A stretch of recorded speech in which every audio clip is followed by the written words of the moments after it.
교권 침해를 이유로 최근 잇따라 발생한 교사 사망 사건을 추모하는 분위기가 교대에서는 여전히 이어지고 있습니다.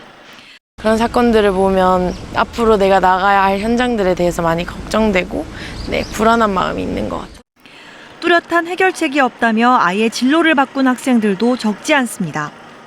현직 상황들을 알고 본인이 힘든 길을 걸어갈 것 같다라고 해서 이제 학교를 그만둔 친구들도 많고요.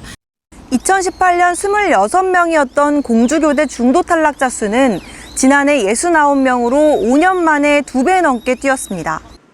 같은 기간 수도권 교대와 4년제 대학 초등교육과 3곳의 중도 탈락자는 26명에서 155명으로 6배가 늘었습니다. 학령 인구 감소로 교원 임용 인원이 크게 준 데다 교권 추락 논란 속에 직업 선호도가 떨어진 탓으로 분석됩니다. 고생 끝에 교단에 선 젊은 교사들 사이에서는 최근 열악한 근무 환경을 이유로 이직을 준비 중이라는 이른바 조용한 사직 바람도 불고 있습니다.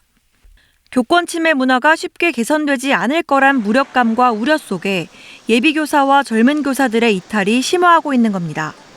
포기하고 나가신다는 거는 결론적으로는 교육계에서 우수한 인력을 잃어버린다는 거랑 다름이 없다고 생각을 해요. 교육 전반에서도 사실 굉장히 안 좋은 영향을 미칠 것 같습니다. 장기적으로는 교육의 질 하락이 우려되는 상황. 떠나는 교사들을 잡기 위한 근본적인 대책이 필요해 보입니다. KBS 뉴스 한솔입니다.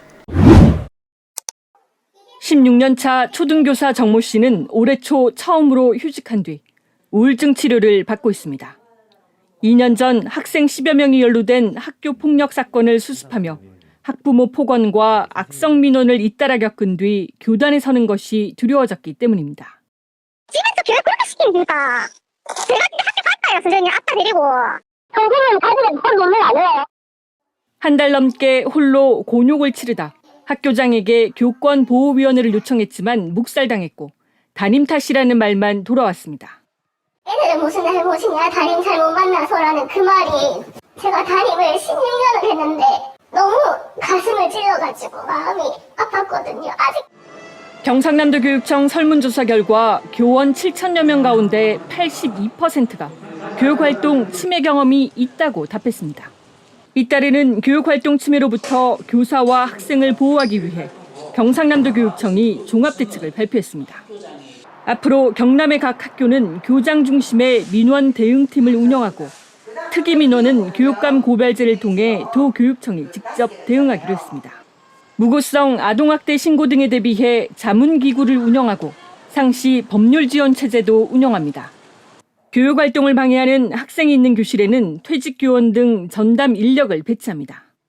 이제 더 이상 선생님을 잃을 수는 없습니다. 교육활동 보호를 넘어 우리 학교가 희망을 되찾을 수 있도록 경상남도 교육청은 모든 역량을 집중하겠습니다. 또 전체 교원의 심리검사를 정례화하고 전문 병원과 연계해 치료비 등 지원 체계도 마련할 계획입니다. KBS 뉴스 진정훈입니다. 교사의 생존권을 보장하라! 생존의 문제가 돼버린 교권보호 목소리. 교사의 권위가 무너지면 마음도 깊은 나락에 빠져듭니다.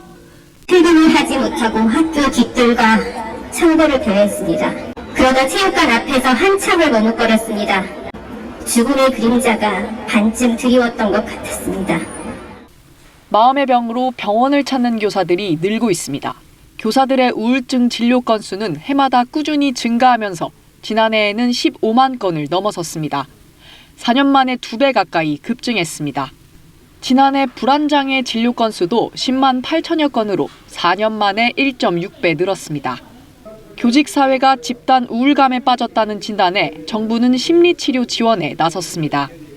올해 2학기 내에 희망하는 모든 교원 누구나 원하는 곳에서 원하는 방식으로 심리검사를 진행하고 적절한 조치를 받을 수 있도록. 다만 빠듯한 학사 일정에 얼마나 실효성이 있을지는 미지수입니다. 병가를 썼을 경우에 시간 강사를 구하는 어려움 등등을 빌미로 해서 방학 기간에 이걸 사용하도록 이렇게 조금 조정하지 않을까라는. 교권회복 4법은 국회 교육위원회 전체 회의를 통과하며 21일 국회 본회의 통과가 유력해졌습니다. 서울시의회는 학부모 민원을 온라인으로 통합 관리하는 교권보호조례를 가결했습니다. 교사들은 내일 국회 앞에서 9차 도심집회를 열어 교권 4법 이외에 아동복지법과 아동학대 처벌법 개정을 거듭 촉구할 계획입니다.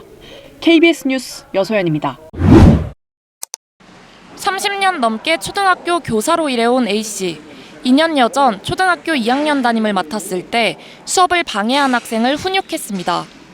생수병으로 소리를 내며 계속 장난을 쳐서 이름표를 칠판 레드카드 칸에 붙이고 방과 후 14분 동안 교실 청소를 시킨 겁니다. 아이들의 문제 행동을 개선하기 위한 그냥 하나의 방법이었지 학대하기 위한 것도 아니었고. 그런데 학생이 하교한 직후 학부모가 학교로 찾아왔습니다. 담임이 아동학대를 했다면서 교체를 요구했고 아이를 사흘간 결석시키기도 했습니다. A 교사는 스트레스로 일시적으로 기억상실 증상을 보여 119로 이송되기도 했지만 학부모는 몇 달간 지속적으로 담임 교체를 요구했습니다. 119가 왔어요. 근데 안 탄다고 그러더래요. 저는 그날 상황이 전혀 기억이 안 나요. 학부모의 문제 제기가 교육청 민원 접수에 경찰 고소로까지 이어지자 해당 학교 교권보호위원회는 학부모가 반복적이고 부당한 간섭으로 교육활동을 침해했다며 간섭을 중단하라고 권고했습니다. 학부모 측은 이에 반발해 법원에 교권보호위 처분을 취소해달라는 소송을 냈습니다. A 교사는 이 와중에 인권교육을 받아야 했고 아동학대로 기소유예 처분까지 받았습니다. 항상 두렵고 억울하고 어디 가서 하소연할 데도 없고 도와주는 사람이 별로 없어요. 자기한테 부통이 뜰까 봐. 학부모 측의 소송에 1심은 교권 침해가 맞다고 판단했지만 항소심은 학부모 손을 들어줬고 대법원은 2년 만에 교권 침해라는 결론을 내렸습니다. KBS 뉴스 진선민입니다.